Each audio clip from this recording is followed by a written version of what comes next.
Assalamualaikum warahmatullahi wabarakatuh.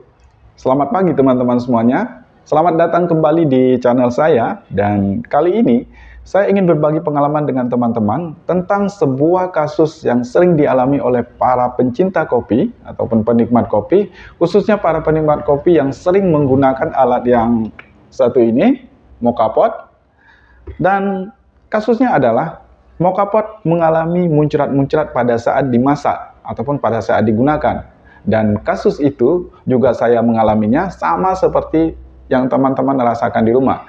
Dan alhamdulillah setelah saya melakukan beberapa uji coba dan riset, saya sudah mendapatkan solusinya. Tetapi apakah kasus yang saya alami itu sama seperti kasus yang teman-teman rasakan di rumah?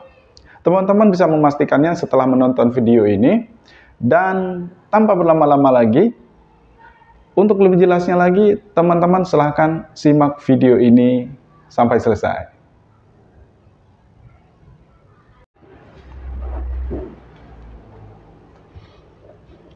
Oke, teman-teman semuanya, sebelumnya saya sudah pernah membuat satu video tentang bagaimana cara mengatasi moka pot yang mengalami kasus muncrat-muncrat. Dan cara itu tergolong cara alternatif, teman-teman. Dan itu bukan cara yang permanen. Jadi, untuk lebih jelasnya, teman-teman bisa nonton di video saya yang sebelumnya. Oke? Dan sekarang, yang jadi pertanyaannya adalah, apakah kita akan terus ketergantungan dengan cara itu? Tentu, pastinya tidak, teman-teman. Otomatis kita harus terus mencari tahu bagaimana cara memperbaiki moka pot kita yang mengalami kasus yang namanya muncrat-muncrat. Ya. Dan hari ini saya akan berbagi pengalaman dengan teman-teman tentang bagaimana cara saya memperbaiki moka pot saya yang muncrat-muncrat dan langkah apa saja yang sudah saya lakukan selama saya memperbaiki moka pot saya yang muncrat-muncrat. Dan semoga kasus yang saya alami ini sama seperti kasus yang teman-teman alami di rumah. Oke, sebelumnya saya ingin coba menjelaskan sedikit spesifikasi tentang moka pot yang saya punya ini, teman-teman. Nah, jadi moka pot saya ini ukurannya itu 6 cup, teman-teman. Saya beli dari salah satu tempat belanjaan online dan harganya itu sangat terjangkau. Dan ini bukan merek Bialetti atau yang original, tetapi ini tergolong yang KW-KW-an ya, teman-teman. Dan mereknya itu One to Cup. Tetapi walaupun seperti itu, moka pot ini alhamdulillah saya sangat puas ya dengan kinerja dari moka pot ini ya, setelah saya perbaiki gitu. Oke, tanpa berlama-lama lagi teman-teman, langsung aja kita ke poinnya. Nah, jadi sekarang teman-teman, langkah yang pertama ya, sebelum teman-teman mencoba memperbaiki moka pot teman-teman, jadi teman-teman harus cari tahu dulu ya, di mana letak masalahnya gitu. Nah, jadi ada beberapa hal yang mendasar yang harus teman-teman lewati terlebih dahulu ya, seperti yang saya lakukan ini. Teman-teman bisa baca yang sudah ada di layar ya. Itu adalah langkah-langkah yang saya lakukan sebelum saya memperbaiki moka pot saya yang muncrat-muncrat ini. Jadi kita untuk memastikan masalahnya itu ada di mana, teman-teman.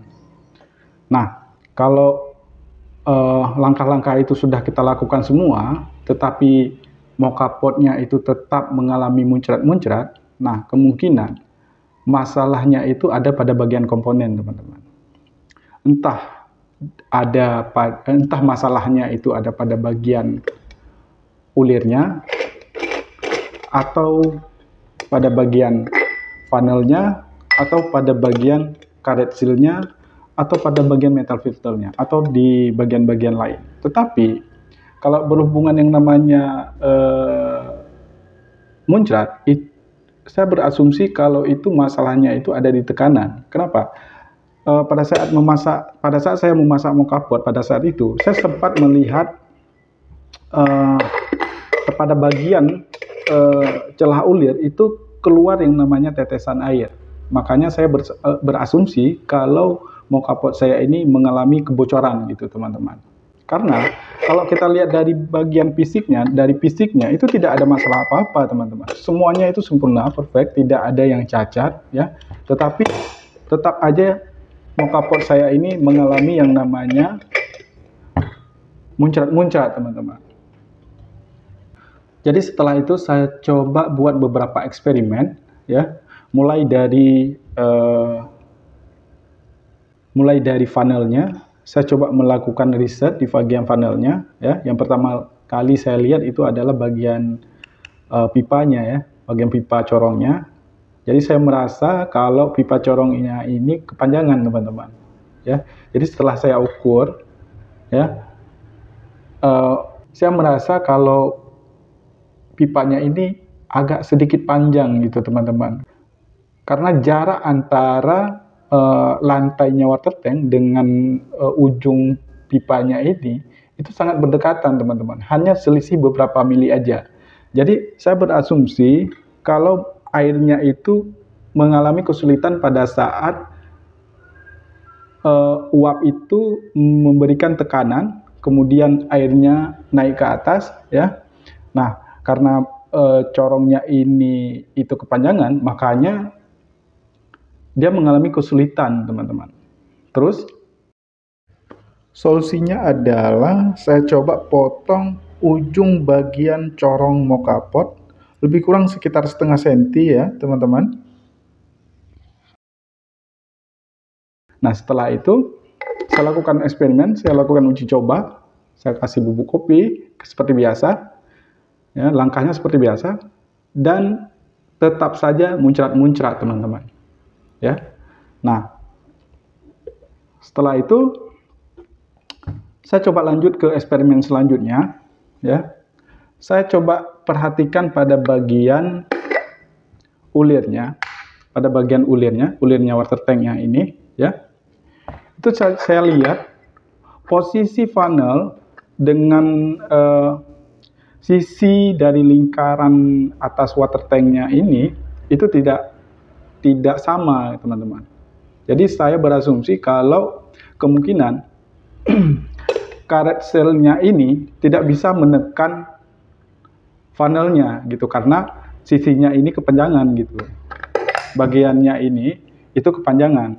Jadi saya ambil kesimpulan, saya pendekin ujungnya ini, saya asah sampai funnel dan sisinya ini itu rata. Nah, setelah itu saya lakukan eksperimen seperti biasa, saya masukkan bubuk kopi, saya masak, tetap saja muncrat-muncrat teman-teman. Masih aja muncrat-muncrat ya. Kemudian saya nggak berputus asa di situ, saya lanjutkan lagi. Saya coba lihat pada bagian karet sealnya.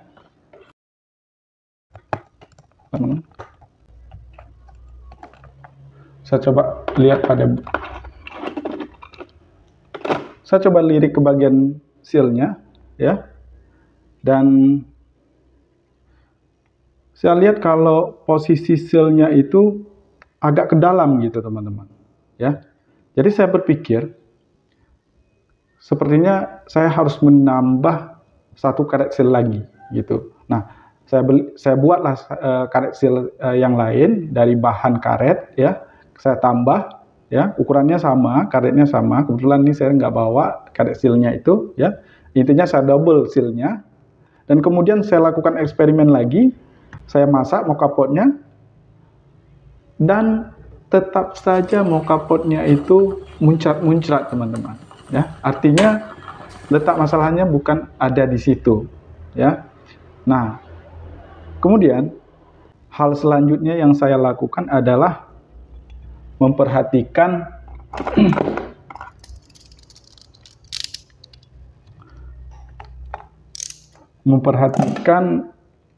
bagian ininya teman-teman, metal filternya. Nah, jadi metal filternya ini itu posisinya itu agak ke dalam gitu teman-teman. Jadi pada saat karet sealnya ini kita pasang ya, jadi karena dia agak condong ke dalam ya, jadinya posisi karet sealnya itu, jadi saya coba dekatkan kameranya ya teman-teman. Jadi sekarang saya ingin nunjukin ke teman-teman ya posisi metal filter ya. Jadi tempat dudukannya metal filter itu agak dalam teman-teman. Jadi nggak seperti mocha pot yang saya punya yang biasanya itu rata teman-teman. Jadi nggak terlalu dalam seperti ini ya. Ini dalam. Itu kita bisa lihat ini ya, ada space-nya lebih sekitar 1 atau 2 mili ya. 1 mili lah lebih kurang. Nah, jadi karena itu pada saat kita pasang gasket seal-nya ya, itu posisinya itu akan condong ke bawah teman-teman, seperti ini. Jadi dia nggak condong ke atas, karena minimal kalau menurut saya ya, setelah saya melakukan beberapa eksperimen itu, minimal dia rata, dan nggak boleh dia condong sekali ke bawah gitu. Nah, minimal rata ya. Nah, condong ke atas sedikit itu lebih baik teman-teman. Jadi seperti itu ya kira-kira ya. Jadi saya coba berpikir, kok bisa? Padahal saya sudah menambahkan 2 karet seal, tetapi masih aja terjadi yang namanya muncrat-muncrat. Jadi tetap saja tekanannya itu tidak stabil. Nah, jadi saya coba lirik kembali ke bagian funnelnya teman-teman. Nah, kenapa karetnya ini tidak bisa menekan funnel? Karena masalahnya itu setelah saya teliti, masalahnya itu ada pada bagian di sininya teman-teman. Di bagian sisi celah funnelnya ini, ya, disinilah dia letak yang namanya kebocoran yang menyebabkan mocha pot kita ini mengalami muncrat-muncrat. Nah, setelah saya tahu letak masalahnya itu, sekarang saya coba berpikir memastikan bagaimana caranya karet seal-nya ini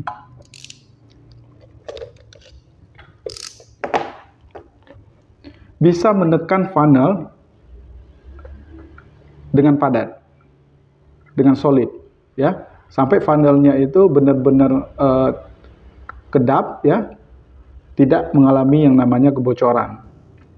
Nah, seperti itu. Nah, jadi karena posisi metal filternya agak dalam, ya, ke dalam, makanya karetnya itu condongnya ke dalam seperti ini. Nah, pada saat kita ikat, sisinya terjepit teman-teman sisinya. Nah, karetnya itu terangkat seperti ini teman-teman. Begini dia terangkat seperti ini, karena kan sisinya sudah terjepit. Nah, karena itulah funnel tidak terikat teman-teman, tidak terikat. Karena itu funnelnya tidak terikat, karena pada saat kita mengikat kontainernya ke sini, pada saat kontainernya menjepit bagian sisi karet seal-nya, itu seal-nya itu ngembang seperti ini. Akhirnya funnelnya itu tidak terikat, tetap saja keluar yang namanya tetesan air pada bagian sisi ulirnya teman-teman. Nah, disitulah saya mulai tahu kalau problemnya itu ada di situ. Dan saya berpikir kalau itu berhasil saya lakukan, dan saya bisa pastikan kalau masalahnya itu ada di situ teman-teman. Nah, jadi sekarang saya coba cari cara bagaimana supaya karetnya itu tidak ngembang seperti ini teman-teman. Nah, karena sebelumnya juga kita sudah menambahkan double seal, tetap tidak bisa teman-teman, karena pada saat mengikat itu ngembang dia seperti ini, funnelnya nggak akan terikat. Nah, bagaimana funnelnya baru bisa terikat? Posisi karetnya itu harus seperti ini, harus condongnya ke bawah. Pada saat kita ikat, pada saat ini terjepit pada bagian sisi water tanknya ini, ya, itu posisi karet seal-nya itu harus seperti ini, ke bawah dia, condong ke bawah. Tidak boleh dia condong ke atas. Nah, jadi saya coba mengakali dengan membuat satu seal lain, tetapi seal-nya itu hanya seukuran lingkarannya ini aja. Ya, seukuran lingkaran ini aja yang bagian dalam, artinya satu ukuran dengan metal filternya ini, ya, di lingkaran metal filternya ini. Itu ukuran yang saya ambil. Kenapa? Karena posisi metal filter itu harus lebih tinggi supaya karetnya itu, karet seal-nya itu pada saat kita ikat itu bisa condong ke bawah seperti ini. Nah, sekarang saya sudah membuat satu karet seal, ya. Saya buat dari karet casing handphone, ya teman-teman. Jadi saya beli case HP yang agak sedikit elastis, kemudian saya potong seukuran dengan metal filter, kemudian saya sematkan di sini, saya taruh di sini. Jadi tujuannya supaya metal filternya ini tidak condong ke bawah, jadi rata dia teman-teman. Akhirnya posisi karet seal itu sudah agak condong ke atas, jadi tidak lagi seperti tadi condongnya ke bawah. Nah, kalau tadi karet sealnya ini itu condongnya ke bawah teman-teman, begini dia posisinya, condongnya ke bawah. Tapi setelah saya pasang karet seal di bawah metal filternya, itu dia sudah rata, agak condong ke atas sedikit. Nah, kemudian pada saat setelah kita pasang karet seal yang tadi itu, pada saat kita sudah memasang karet seal di metal filternya itu, logikanya pada saat kita ikat itu pasti karet sealnya itu, ya, tidak akan lagi condong ke atas karena dia sudah tertahan dengan karet seal yang di bawah. Akhirnya dia tidak bisa mengangkat lagi karet sealnya teman-teman, ya. Dia tidak bisa mengangkat lagi karena sudah kita ganjal teman-teman, ya. Jadi setelah kita jepit dia nggak bisa lagi terangkat seperti tadi karena kita ganjal. Akhirnya posisi karet sealnya itu karena condong ke bawah, akhirnya dia mengikat seperti ini teman-teman, ya. Nah, intinya adalah kalau memang masalahnya sama seperti mokapot saya, yang harus teman-teman pastikan adalah karet sealnya itu waktu kita ikat dia harus condong ke bawah seperti ini. Jangan condong, setelah kita ikat dia jangan condong ke atas, ya. Nah, caranya adalah kita harus tinggikan sedikit bagian metal filternya, ya, supaya dia condong ke atas, ya. Dan alhamdulillah teman-teman, setelah saya lakukan itu, setelah saya pasang yang namanya karet seal pada bagian di bawah metal filter yang membuat metal filternya naik, ya, akhirnya karet sealnya itu tidak lagi condong ke atas setelah sisi dari water tanknya itu menjepit sisi dari lingkaran chambernya ini, ya, di metal filternya ini. Nah, karena itulah funnelnya ini tidak mengalami kebocoran lagi, ya. Nah, jadi kira-kira seperti itu, dan alhamdulillah setelah saya lakukan hal yang terakhir ini, cara yang terakhir ini, alhamdulillah berhasil teman-teman. Nah, berarti kesimpulannya, ya, kesimpulan yang bisa saya ambil adalah masalah yang paling besar yang membuat mokapot kita itu muncrat itu ada pada bagian tekanannya teman-teman. Kecil kemungkinannya ada pada masalah-masalah yang lain, ya, itu hanya sebagai pendukungnya saja, ya. Tetapi kalau tekanannya itu tidak stabil, itu apapun teknik yang kita lakukan, apapun teknik memasak yang kita lakukan, tidak akan berhasil teman-teman, ya. Jadi teman-teman harus pastikan dulu tekanannya itu stabil, tidak ada kebocoran, dan insya Allah mokapot teman-teman itu flow-nya itu akan bagus. Oke? Jadi seperti itulah kira-kira cara saya memperbaiki mokapot saya yang mengalami muncrat-muncrat teman-teman. Dan semoga cara itu bisa bermanfaat buat teman-teman, ya. Dan mudah-mudahan kasus yang kita alami itu sama. Nah, jadi sekali lagi saya ingatkan teman-teman, ya, kalau tekanannya itu nggak stabil dan mokapot kalian itu mengalami kebocoran, ya, itu teknik apa aja yang teman-teman lakukan itu tetap tidak akan pernah berhasil, tetap saja akan muncrat-muncrat. Tapi kalau tekanannya sudah stabil, tidak ada kebocoran, itu kemungkinan ada masalahnya pada bagian teknisnya, teman-teman. Oke, nah saya kira cukup ini saja teman-teman semuanya. Semoga tutorial saya ini bisa membantu teman-teman, khususnya buat teman-teman yang mengalami kasus mokapotnya itu muncrat-muncrat. Ya. Terima kasih buat teman-teman yang sudah menonton video ini. Sampai jumpa di video-video berikutnya. Dan Assalamualaikum warahmatullahi wabarakatuh.